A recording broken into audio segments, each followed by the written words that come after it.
What's up, everybody? Thanks as always for supporting the show. It would mean a lot to me if you would take a second to scroll down and hit that subscribe button to the Hoops Tonight YouTube channel, and then follow me on social media on TikTok, Instagram, and Twitter so you guys don't miss any of our content over the course of this season. All right, let's talk some basketball.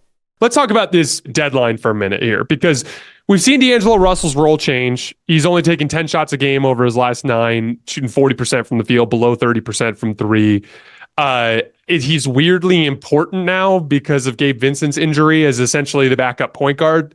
Although Austin's kind of in that spot too, which again leads you to wonder why the hell the rotation is constructed the way it is. I saw a star trade get suggested today. That was the first one that I've actually liked for the Lakers. I have not liked any mention of DeMar DeRozan or Zach LaVine or any of these other names that have been thrown out there. But Shams Charania reported today that we should keep an eye out for Dejounte Murray to be on the Lakers' radar. Now, I want you actually to go first here. Do you actually view that as realistic? Because I'm wondering why in the heck the Hawks would want one first in Rui Hachimura and D'Lo as a package there. Do you view it as realistic? And two, if so, do you think it's a direction that would help alleviate some of the Lakers' issues right now?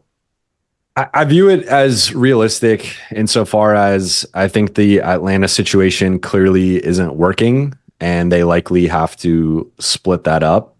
I feel like DeJounte is more of the fall guy in this scenario. And I think the Lakers would have interest in him and do have interest in him. And there's also the clutch connection. So you can't, I guess, overlook that.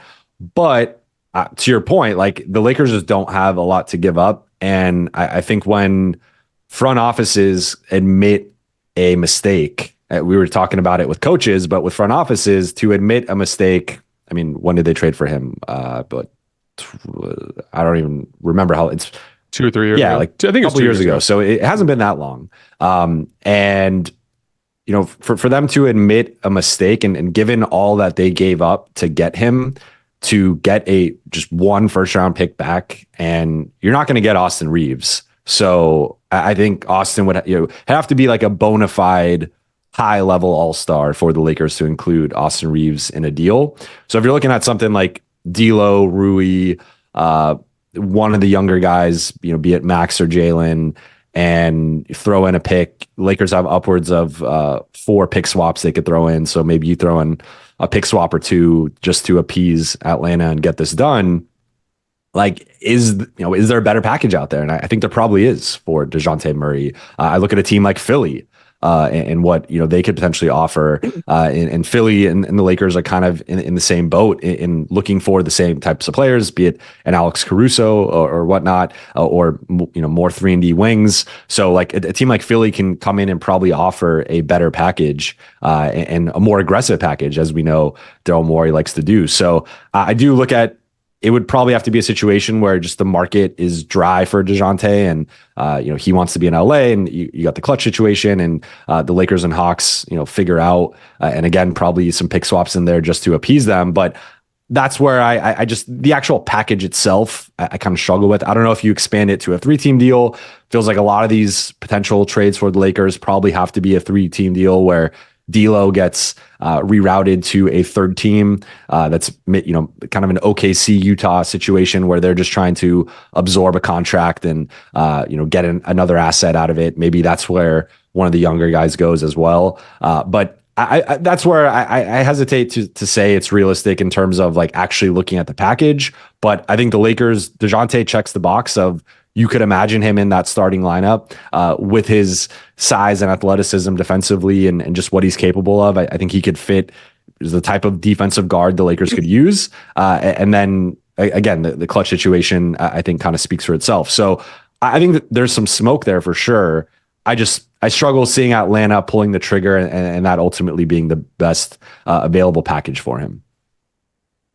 Yeah, it's funny because I'm super skeptical as well as to the realistic nature of this type of deal. But it again, as I said earlier, it's the first one I really like. And the main reason why is because it's a star but a star that kind of complements the specific issues that the Lakers are having. We talked about the pros and cons of switching versus dropping earlier. And I am a big believer that ideally, if you have the personnel for it, I'd prefer to drop. And the main reason why is, to me, Anthony Davis at the rim is the best version of this Laker defense. And throughout the history of this team, the best versions of them have basically been teams that allow Anthony Davis to defend and pick and roll. And then the Lakers will switch at the end of games. They'll switch Anthony Davis in pick and roll onto the opposing star to get a couple of key stops at the end. That to me is the direction this team should go in order to reach their own personal ceiling. But in order to do so, they need a legitimate point of attack guard that can navigate over the top of screens and apply back pressure. I view Dejounte Murray as that type of guy. I think for starters, he came up with a defensive pedigree. And when two, the dude was a huge LeBron fan early on and would probably be willing to take on a role like that in hopes of potentially achieving a longer championship run with LeBron James and Anthony Davis. I think he complements Austin Reeves really well in the backcourt. Dejounte was a really bad off-ball player last year, having a much, much better off-ball season this year, fueled in large part by just him shooting the ball better in catch and shoot situations and being more aggressive in catch and shoot situations. This was a guy who looked to drive closeouts a lot in the past. Now he's taking a lot of those jumpers when he gets them. So I think it's like it would be an absolute slam dunk as far as star trades go. That said, I still come back to the same three things. Ideally, you want an upgrade at the 3, an upgrade at the 2, and an upgrade at the center position. And so I still think the most realistic and best case scenario for the Lakers is some sort of deal with Chicago where they get Caruso and someone like Andre Drummond. And maybe that's the deal that probably requires draft compensation.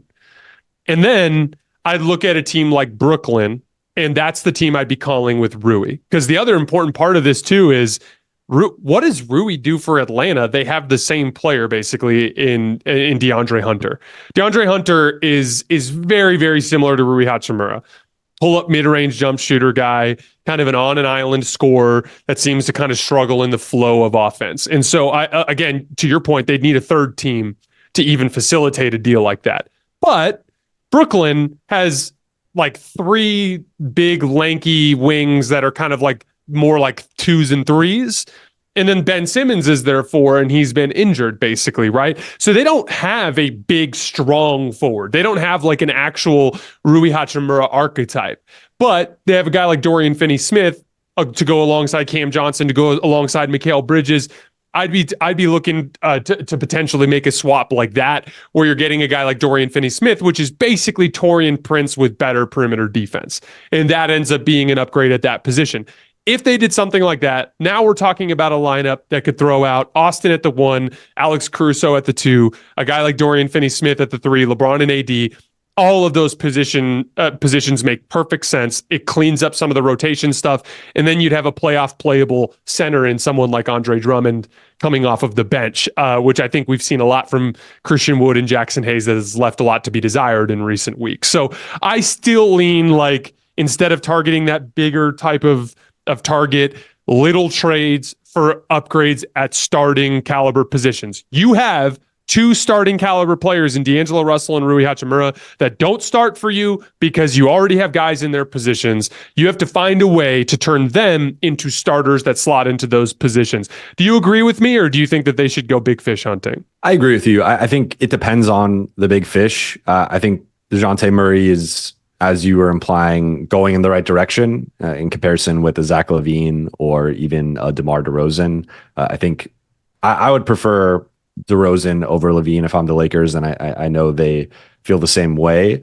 But even there, with his lack of 3-point shooting and his defense is passable, depending on who he's guarding. But like, I still think there's a bit of a fit issue there, both starting and closing games. Whereas with DeJounte, I think he would slot in properly. You could close games with him in Austin. You could start games with him in Austin, though I don't know if they would go in that direction. But I think it just makes more sense. But I'm with you, and I know that this is something that they've been weighing, and really it's been one of the big questions for the Lakers as an organization over the last few years has been, do we chase the third star or do we go for the role player upgrades? And I think we saw with the Russell Westbrook situation that they chased the third star, did not work. Now, granted, outside of Ben Simmons, that might have been the worst third star to pair with LeBron and AD in terms of fit. But it probably was the worst.